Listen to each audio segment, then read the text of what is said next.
Watu wananiambia we hata kuna kazi ulifanya, kazi yako ilikuwa kulala na watu nini amujui. Wakenya walijiuliza maswali chungu nzima, ni nini haswa kilisababisha Rais William Ruto atoe amri huyu Gloria Oroba akuwa kifukuzwa kutoka bunge la Seneti. Leo hii Gloria ameamua kuja na kutoboa siri, kusema ni nini haswa kilisababisha wawili hawa wakuje wakosane. Ningependa uweze kutazama hii video ili ufahamu kile ambacho kilisababisha Gloria Oroba afukuzwe pale kwenye Seneti. Utashangaa kweli kweli. Lakini kabla bado, iwapo hujasubscribe kwa hii channel, na kuomba uweze kusubscribe na pia like hii video. Subscribe and also like this video. Pale mimi nilienda nikijua tuko na manifesto na nilienda nikiambiwa kuwa wewe, we are nominating you to represent women for the affirmative action seats. Yes. Kila kitu ambacho nimefanya katika hiyo bunge is to represent the women of Kenya. Hata nikipewa hiyo suspension ya 6 months ilikuwa kwa nini? Mimi nimekataa maneno ya kwenda kutongozwa kwa lazima pale bunge.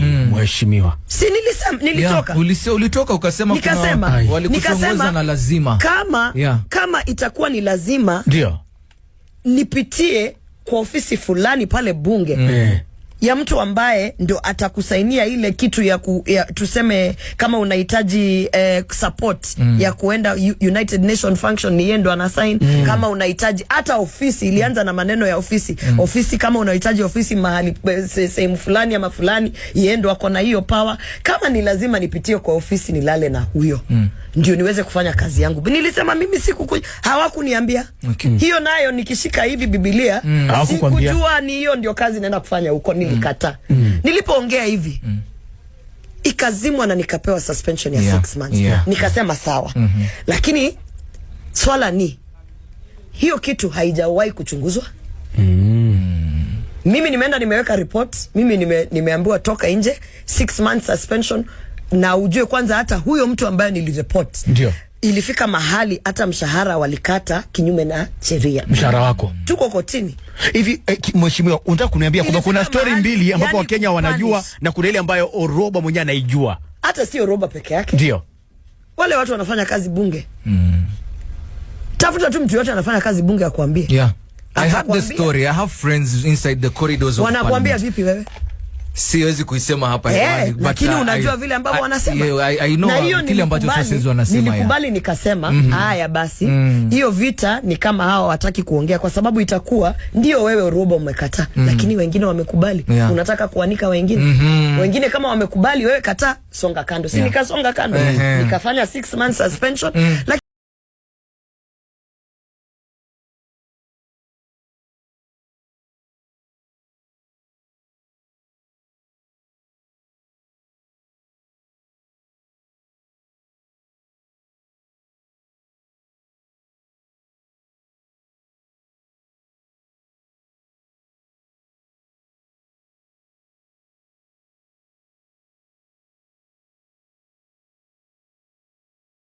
Na unajua huko wanasema hata mimi si mrembo.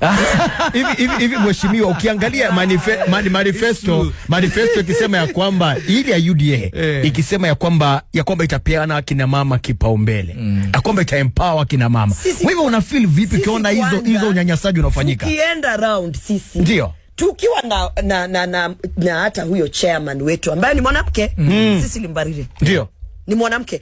By the way, yule ambaye amesimama mbele kabisa kunifukuza katika chama akisema lazima kazi ishe ni sisi Limbarire. Mwanamke mwenzako ndio wako mbele akifuatwa na wale vijana wa Kisii.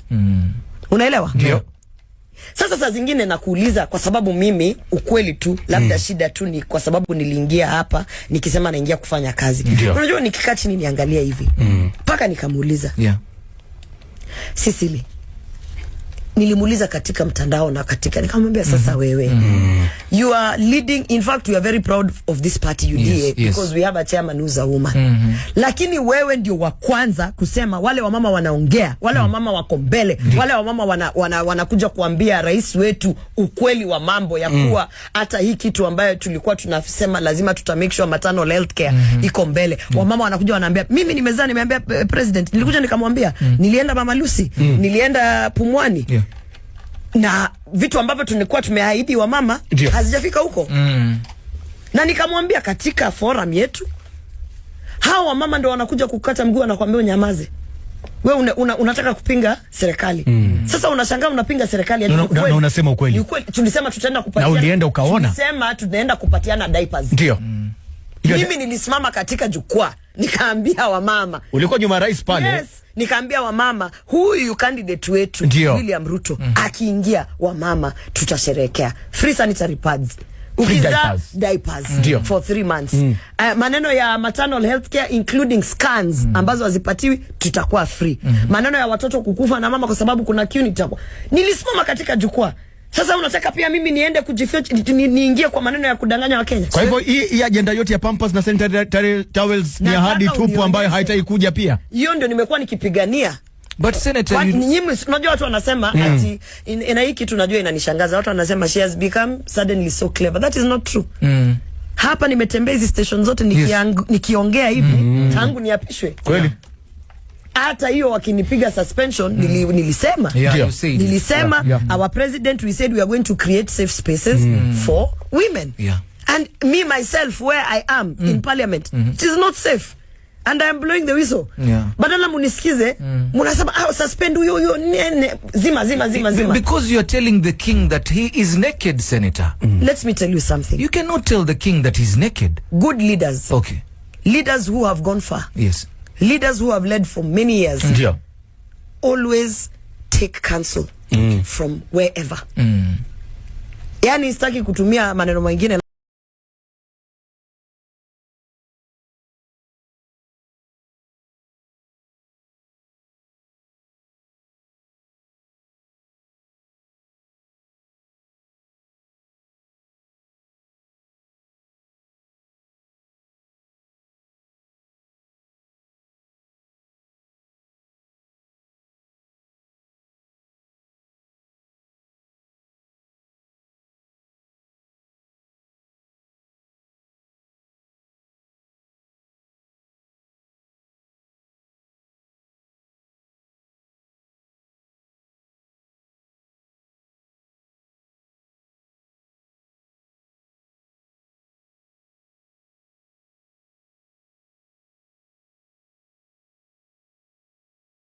Nataka tu kukaa na wale ambao wanakupigia makofi. Lakini wale ambao wanakuambia ukweli wa mambo kwanza unawatenga. Hivi bunge letu la Kenya, wabunge wetu wako huru ama ni vigaragosi? Je, wanaweza wakaenda wakamwambia rais yes, no, ama wao ni yes? Kuna wale wengi ambao wanasema ukweli. Shida ambayo imefanyika, wale wote ambao wanasimama hata tukiwa status wakiongea wakisema rais tunataka kuambia hivi, fanya hivi na hivi. Unajua kitu imefanyika? Wale vijana 3 4 wamemzingira hivi, wame make sure mtu kama Oroba hata kukiwa na mkutano mahali ambapo rais, kwa sababu wanajua rais anasikiza, hata kukiwa na mahali ambayo Oroba anaweza sema rais wacha nikwambie hiyo kitu ni uongo. Ndio. They make sure that usikue karibu. Au fiki hapo. Do you regret joining UDA? Never. You seem like you never will regret. You seem like you regret. No, I don't. You know you can't. How can you regret? Did you know that it was going to turn out like but unasema kama uliadaiwa, you feel like, do you feel betrayed? Yes, I feel betrayed, but I don't regret. You know you can feel betrayed. Unaona kama hao watu, sasa hao watu tulipigania serikali, tumekuja tukaleta. Kama nikisi mimi, unajua watu wanasema hakuna kazi nilifanya kupigania serikali. Lakini watu hata hawajui. Pale kwa Stronghold, tulipokuwa tukitafuta agent wa Nyanza. Ndio. Agent wa nini station, polling station zote na nini wa Nyanza. Yani unaweza sema chief agent wa Nyanza. Alright. Ndio. Watu waliogopa. Kwa nini? Kwa sababu our opponents, hiyo ndio ilikuwa Stronghold. Yeah. Kwa hivyo hata kuna mahali pengine especially Luo Nyanza, mahali kusimamia hata kwenda kuchukua form 34A ilikuwa ni vita. So watu wengi hawako wanataka kazi ngumu. Mimi niliweka mkono juu nikamwambia nipeeni Nyanza. Nipeeni, mimi najua hatuna kura Nyanza, lakini one thing we are going to do, we will suppress the votes in Nyanza. That was the strategy. Hiyo ni kazi mimi nilifanya na timu yangu. Our interior minister Raymond alikuwa one of the people tulikuwa tunafanya kazi na yeye Nyanza. Ndio. Unanielewa? Yes. Kuna vitu ambavyo hauwezi kuja uongea hapa.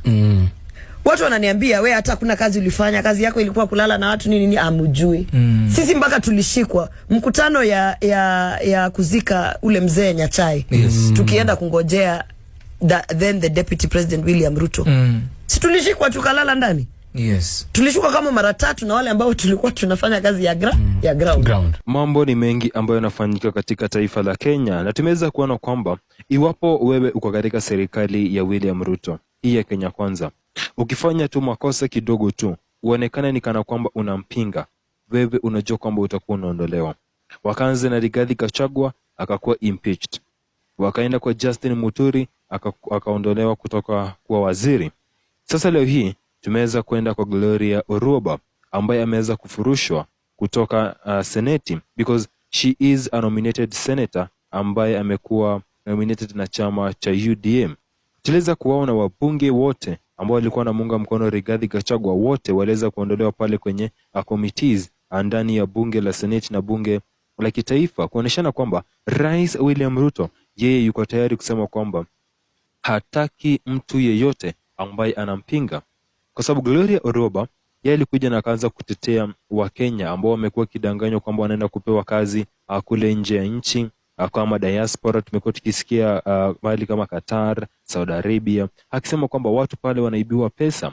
Na Gloria Orwoba tangia alipoanza kutoa hizi tetesi na kumwambia yule waziri wa William Ruto aweze kujiondoa, shida ilianzia hapo. Sijui maoni yako ni yapi? Niambie kwa comment section iwapo huyu Gloria Orwoba alifanywa haki kufukuzwa kutoka na pale seneti. Mimi ito John Mwaura.